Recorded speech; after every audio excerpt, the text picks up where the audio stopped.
करीब 24 घंटे पहले इजरायल के आसमान में गूंजने वाले मिसाइल्स के शोर ने पूरी दुनिया को हिलाकर रख दिया।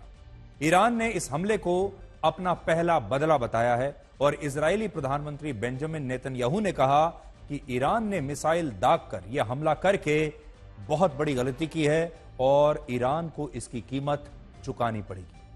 पूरी दुनिया में इस हमले का असर दिखाई दे रहा है। अमेरिका और ब्रिटेन इजरायल के साथ खुलकर खड़े हुए हैं। अमेरिका ने कहा है कि इस हमले में इजरायल को ज्यादा नुकसान नहीं हुआ है। वहीं ब्रिटेन ने भी साफ किया है कि जिस वक्त यह हमला हुआ, ब्रिटेन की सेना की टुकड़ी भी तब इजरायल में ही मौजूद थी और लगातार इजरायल की वो मदद के लिए बिल्कुल तैयार बैठी हुई थी।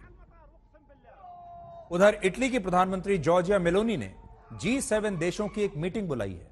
ईरान के विदेश मंत्री ने इजरायल को धमकी दी है कि अगर अब ईरान पर हमला हुआ तो वो और ज्यादा खतरनाक तरीके से इजरायल पर हमला करेंगे। और इस बीच ईरान के खुफिया मंत्रालय ने इजरायल के मोस्ट वांटेड लोगों की लिस्ट जारी की है, जिसमें पहला नाम है इजरायल के प्रधानमंत्री बेंजामिन नेतन्याहू का और उनके जो दूसरे नेता हैं और डिफेंस अधिकारियों को भी खत्म करने की धमकी दी गई है। यानी अब ईरान ने खुलकर यह कहा है कि वो बेंजामिन नेतन्याहू को छोड़ेंगे नहीं। खुलकर बेंजामिन नेतन्याहू को जान से मारने की धमकी ईरान ने दी है। और इस लिस्ट में तस्वीर के साथ नेतन्याहू का नाम और उनकी तस्वीर मौजूद है। और उसके बाद इजरायल के रक्षा मंत्री और इजरायल के सेना प्रमुख का भी इस लिस्ट में नाम है। आप देख सकते हैं ये जो लिस्ट है, मोस्ट वांटेड लिस्ट ईरान की, ये जारी की गई है और इसमें नेतन्याहू का नाम सबसे ऊपर आपको दिखाई देगा उनकी तस्वीर के साथ। यहां पर भी कल से आज तक अगर आप देखेंगे तो इजरायल और ईरान की तरफ से भी बड़े बड़े दावे किए जा रहे हैं।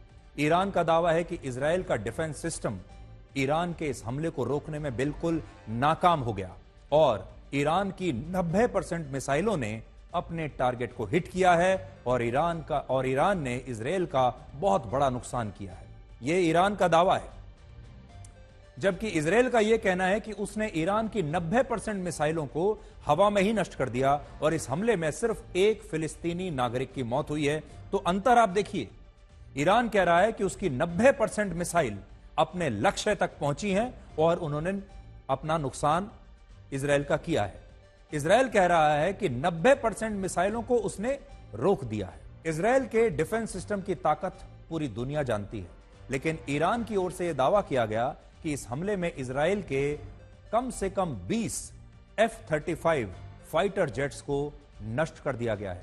यह बहुत बड़ा दावा है, जिसमें यह कहा जा रहा है कि इजरायल के पास जो अमेरिका में बने F-35 फाइटर जेट्स हैं, कम से कम 20 फाइटर जेट्स को ईरान की मिसाइल्स ने नष्ट कर दिया और अगर ऐसा है तो इजरायल का बहुत बड़ा नुकसान होगा। लेकिन इजरायल ने खंडन किया है इस खबर का और कहा है कि उसके एक भी विमान को कोई नुकसान नहीं पहुंचा है। इजरायल की सेना ने कहा है कि उसके फाइटर जेट्स, उसके ड्रोन्स और उसके दूसरे हथियार पूरी तरह से सुरक्षित हैं और उसके जो हवाई अड्डे हैं वो सुरक्षित हैं। इस हमले में ईरान ने अपने सबसे ताकतवर मिसाइल्स का इस्तेमाल किया था। तो इस हमले की गंभीरता को आप समझिए। ईरान ने यह जो हमला है बड़ा जोर लगाकर किया और ईरान के पास जो उसकी बेस्ट मिसाइल्स हैं उनका इस्तेमाल ईरान ने इसमें किया है। और उसकी बेहतरीन मिसाइल्स कौन सी हैं उनके नाम आपको बताते हैं। इनमें शहाब 3 और फतह 2 जैसी मिसाइल्स शामिल थीं, जिन्हें कल रात को ईरान ने इजरायल के ऊपर छोड़ा। फतह 2 एक हाइपरसोनिक मिसाइल है जो 1400 किलोमीटर दूर तक के लक्ष्य को हिट कर सकती है। तो इसकी रेंज है 1400 किलोमीटर और इसकी रफ्तार है 16,000 किलोमीटर प्रति घंटा, जबकि शहाब 3 मिसाइल की जो रेंज है वो है 1300 किलोमीटर और इसकी रफ्तार है 8,500 किलोमीटर प्रति घंटा। हाइपरसोनिक स्पीड से, जो हाइपरसोनिक स्पीड है वो ध्वनि की स्पीड से 5 गुना ज्यादा होती है। जब आप ये कहते हैं कि ये हाइपरसोनिक मिसाइल्स हैं तो इसका मतलब यह है कि इन मिसाइल्स की जो स्पीड है वो हाइपरसोनिक स्पीड है और हाइपरसोनिक स्पीड ध्वनि की स्पीड से यानी आवाज की गति से 5 गुना ज्यादा होती है। ध्वनि 1 सेकंड में 332 मीटर का सफर तय करती है और फतह 3 मिसाइल 1 सेकंड में 4.5 किलोमीटर का सफर तय करती है। तो आप सोच लीजिए कि यह ध्वनि की रफ्तार से भी कई गुना ज्यादा रफ्तार वाली मिसाइल है। इजराइल के डिफेंस सिस्टम के बारे में आपको बताते हैं। इजराइल के पास 4 तरह का एक डिफेंस सिस्टम है, जिसके 4 अलग अलग अंग हैं, और ये दुश्मन की मिसाइल के सामने एक दीवार बनकर खड़ा हो जाता है। और हम हर हमले में, हर प्रकार के हमले में ये एयर डिफेंस सिस्टम इजराइल की रक्षा करता है। तो इस एयर डिफेंस सिस्टम के 4 हिस्से हैं। इन सब में पहला है आयरन डोम, जिसके बारे में आप बार बार सुनते हैं, आयरन डोम। आयरन डोम शॉर्ट रेंज की मिसाइल्स को हवा में ही नष्ट कर देता है। यह एक ऐसा एंटी मिसाइल सिस्टम है जिसके 3 हिस्से हैं। इनमें एक रेडार सिस्टम है जो दुश्मन की तरफ से दागे गए रॉकेट को 70 किलोमीटर दूर से ही डिटेक्ट कर लेता है। इसके बाद कंट्रोल सेंटर उस रॉकेट को हवा में ही नष्ट करने के लिए लॉन्चर को सिग्नल देता है, और फिर आखिर में लॉन्चर मिसाइल को फायर करता है, और यह मिसाइल उस रॉकेट को उसके टारगेट पर पहुंचने से पहले ही हवा में ही नष्ट कर देती है। और एक आयरन डोम सिस्टम भारतीय रुपयों में लगभग 1000 करोड़ रुपए का होता है, और इससे फायर होने वाली एक मिसाइल की कीमत लगभग 33 लाख रुपए है। हर आयरन डोम में 4 से 5 लॉन्चर्स होते हैं जो एक साथ 80 से 100 मिसाइल्स दाग सकते हैं, और इसीलिए इस आयरन डोम सिस्टम का सक्सेस रेट लगभग 96% तक माना जाता है। इजराइल का दूसरा डिफेंस सिस्टम है डेविड्स स्लिंग। इसे मैजिक वॉन्ड भी कहते हैं, जो मीडियम और लॉन्ग रेंज की मिसाइल्स को रोकने के लिए डिजाइन किया गया है। यह सतह से हवा में अटैक करने वाला एक एंटी बैलिस्टिक मिसाइल इंटरसेप्टर है, जो 300 किलोमीटर दूर से ही दुश्मन की मिसाइल को इंटरसेप्ट कर लेता है। सोचिए, 300 किलोमीटर दूर, और इससे छोड़े जाने वाली मिसाइल की जो रफ्तार है वो 9261 किलोमीटर प्रति घंटे की होती है।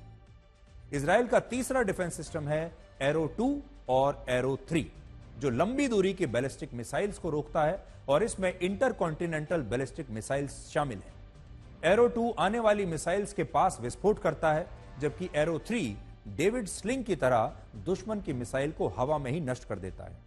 और ये जो एरो सिस्टम है, ये जमीन से 165 किलोमीटर ऊपर और 2400 किलोमीटर दूर तक की मिसाइल्स को नष्ट करने की क्षमता रखता है, और इसकी स्पीड जो है वो होती है 10,000 किलोमीटर प्रति घंटा। यानी जिस मिसाइल का ये इस्तेमाल करता है सिस्टम, वो मिसाइल की स्पीड 10,000 किलोमीटर प्रति घंटे की होती है।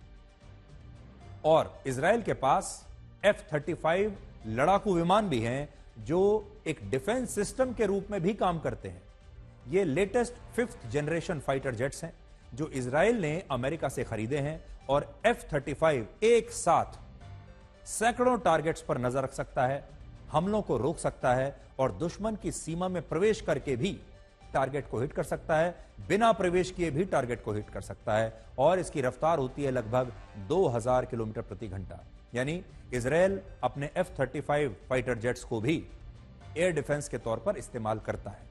ईरान ने अपने हमले में ऐसे 20 F-35 लड़ाकू विमानों को नष्ट करने का दावा किया था, जिसे इजराइल ने पूरी तरह से नकार दिया है और कहा है कि उनका कोई विमान नष्ट नहीं हुआ है। अब आपको बताते हैं कि सैन्य क्षमता के मामले में इजराइल और ईरान में कौन ज्यादा ताकतवर है। आज आपको यह देखना चाहिए कि इजराइल और ईरान के बीच जो सेना है दोनों की, वो कहां ठहरती है।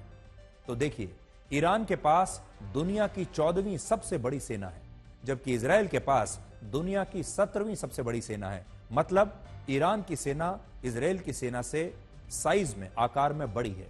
ईरान के पास 6,10,000 सक्रिय सैनिकों की फौज है, जबकि इजराइल के पास सिर्फ 1,70,000 सक्रिय सैनिकों की फौज है। बहुत बड़ा अंतर है दोनों में। वायुसेना की ताकत के मामले में इजराइल ईरान से आगे है। इजराइल के पास 612 लड़ाकू और ट्रांसपोर्ट एयरक्राफ्ट हैं, जबकि ईरान के पास 551 विमान हैं। अगर कागजों पर देखें तो ईरान की आर्मी ज्यादा मजबूत नजर आती है। ईरान के पास 1996 टैंक्स और 66,000 बख्तरबंद गाड़ियां हैं, जबकि इजराइल के पास 1,370 टैंक्स हैं और 43,000 बख्तरबंद गाड़ियां हैं। दोनों देशों में ईरान की नेवी के पास भी ज्यादा ताकत है इजराइल से। ईरान के पास 19 सबमरीन्स और युद्धपोत हैं, जबकि इजराइल के पास 5 सबमरीन्स और युद्धपोत यानी वॉरशिप्स हैं। अगर यह नक्शा मैं पूरी स्क्रीन पर आपको दिखाऊं तो इस नक्शे में आप देख पाएंगे, देखिए पूरी स्क्रीन पर मैं आपको यह नक्शा दिखाता हूं। इजराइल चारों तरफ से अपने दुश्मन देशों से घिरा हुआ है और अगर आप यहां देखेंगे तो इजराइल कितना छोटा सा देश है। देखिए आप यहां देख पा रहे हैं, इसमें आपको लेबनान दिखाई देगा, गाजा दिखाई देगा, इसमें आपको इजराइल दिखाई दे रहा है।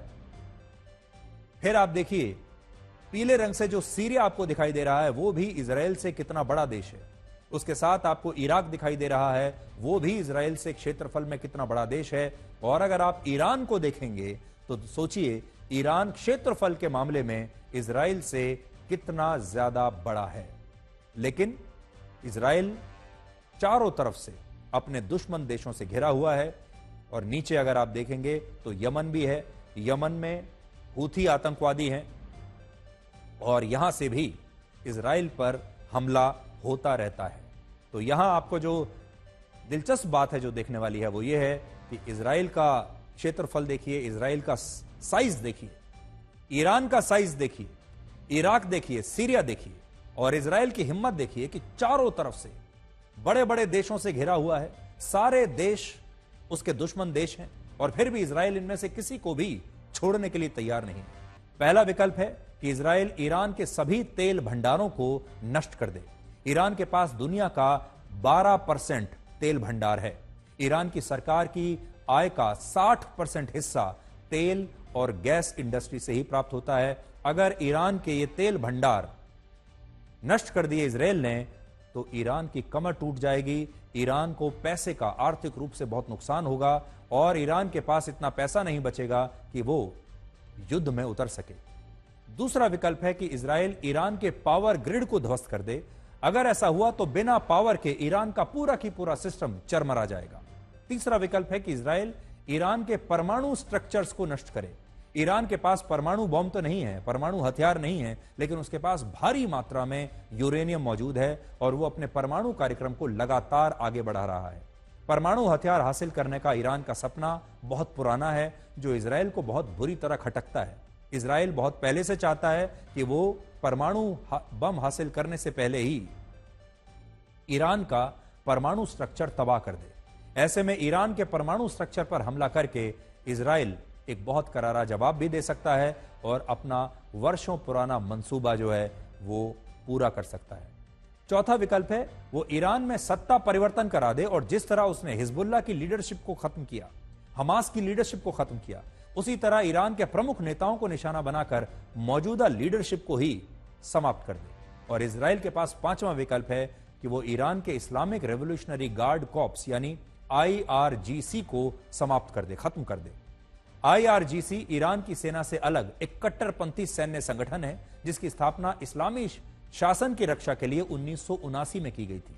ये ईरान की आंतरिक और बाहरी सुरक्षा भी सुनिश्चित करता है और इसे अमेरिका ने आतंकवादी संगठन घोषित कर रखा है। और ये वही संगठन है, वही सेना है जो इराक, लेबनान, फिलिस्तीन, सीरिया और यमन में फैले आतंकवादी संगठनों का समर्थन करती है, सहयोग करती है और उन्हें पैसा भी देती है। और इस संगठन में करीब 2 लाख सैनिक हैं, 2 लाख। पहला और तात्कालिक असर पड़ेगा तेल की कीमतों पर। आज ही कच्चे तेल के दामों में 4% की वृद्धि हो चुकी है जिसका सीधा असर आपकी जेब पर भी पड़ सकता है। इन तस्वीरों में आप देख सकते हैं कि कैसे ईरान में पेट्रोल के लिए अब लंबी लंबी लाइन लग गई है पेट्रोल पंप्स के बाहर। ये तस्वीरें आप देख सकते हैं। दूसरा, ये सारी गाड़ियां जो आप देख रहे हैं ये पेट्रोल के लिए लाइन में लगी हैं। दूसरा असर व्यापार पर पड़ेगा क्योंकि युद्ध की वजह से व्यापारिक जो समुद्री जहाज हैं उन्हें अफ्रीका का पूरा चक्कर लगाकर जाना पड़ेगा जिससे महंगाई में वृद्धि हो सकती है, अलग अलग चीजों की कीमतों में वृद्धि हो सकती है। युद्ध की वजह से सोने की कीमतें बढ़ सकती हैं क्योंकि सोने को सबसे सुरक्षित इन्वेस्टमेंट माना जाता है, इसलिए सोने की कीमतें भी आने वाले समय में बढ़ेंगी। इसके अलावा युद्ध की वजह से दुनिया 2 भागों में बढ़ सकती है, एक वो देश जो इजराइल के साथ हैं, दूसरे वो जो ईरान के साथ हैं। और इससे तीसरे विश्व युद्ध की आशंका तो बढ़ ही सकती है। तीसरा विश्व युद्ध होगा या नहीं, विश्व युद्ध होना इतना आसान नहीं है। इसलिए बहुत सारे लोग आज कह रहे हैं कि कहीं ऐसा तो नहीं कि तीसरा विश्व युद्ध हो जाएगा। आपने देखा होगा आजकल जब भी युद्ध होता है कहीं दो देशों के बीच में और उसमें एक से ज्यादा देश शामिल हो जाते हैं, जैसे रशिया और यूक्रेन के बीच युद्ध हुआ, तो हमेशा लोग यही सोचते हैं कि कहीं वर्ल्ड वॉर 3 तो नहीं हो जाएगा। लेकिन अभी वर्ल्ड वॉर 3 की कोई संभावना नजर नहीं आती। और आज महात्मा गांधी की जयंती है, जिन्होंने दुनिया को अहिंसा और शांति का संदेश दिया था। लेकिन आज पूरी दुनिया पर युद्ध का और हिंसा का खतरा है।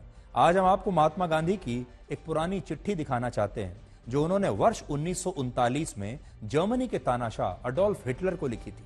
और उस वक्त महात्मा गांधी दूसरे विश्व युद्ध को लेकर बहुत चिंतित थे और उन्होंने हिटलर को इस पत्र के जरिए समझाने की कोशिश की थी कि वो युद्ध को ना भड़काएं।